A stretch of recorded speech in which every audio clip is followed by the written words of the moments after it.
तपाईहरुकोतिर जाडो चाहिँ कस्तो छ? हाम्रोतिर चाहिँ अब हिउँ पर्न मात्र बाँकी छ है।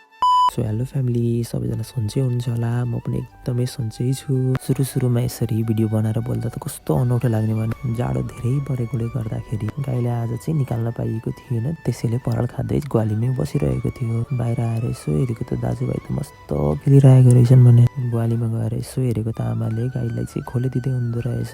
अनि म चाहिँ भान्सामा आएर पानी तताउन लागे। बोतल सतल सफा गरेर चाहिँ टक्क तातो पानी बोतल भरे। अनि त्यस पछाडि चाहिँ एक ग्लास चाहिँ खानु पर्यो भनेर सेलाइ राख्न त्यहीँनिर छोडिदिएँ। अनि के गरौँ भइरहेको थियो। यसो हेरेको त कान्छालाई त भोक लागेछ, मलाई आउँदै लात्ता हान्दै गर्छ भने पछाडि त्यसको लागि चाहिँ एउटा कुखुराको टाउको लिएँ। त्यसलाई चिरेर मजाले पखालेर चाहिँ मैले आगोमा एकछिन सेक्नको लागि चाहिँ पोल्नको लागि चाहिँ छोडिदिएँ। एकछिनमा गएर यसो भुग्रा कोट्याएर हेर्छु त डढो कि क्या हो भनेर यस्तो हेरेको त कालै भइसकेछ भने टाउकोलाई चाहिँ टक्कसँगले काटेर टुक्रा टुक्रा बनाएर भातसँग मोलेर दिँदा चाहिँ हाम्रो कान्छाले चाहिँ मजाले भात खान्छ। त्यही भएर चाहिँ सधैँ यसरी नै दिने गरेका छौँ। कान्छालाई खाना दिएर चाहिँ म पनि तातो पानी खाँदै के गर्ने कसो गर्ने भन्दै सोच्दै बसिरहेको थिएँ। आमाले मसला पिन्दैन नानी भनेर बोलाउनु भयो। त्यस पछाडि गएर चाहिँ म मसलाको लागि सामानहरू रेडी गर्न थालेँ। अदुवा लसुन खोर्सानी जिरा हालेर चाहिँ सबै सामानहरू हालेर चाहिँ 2 मिनट मिसिनमा राखेर घ्या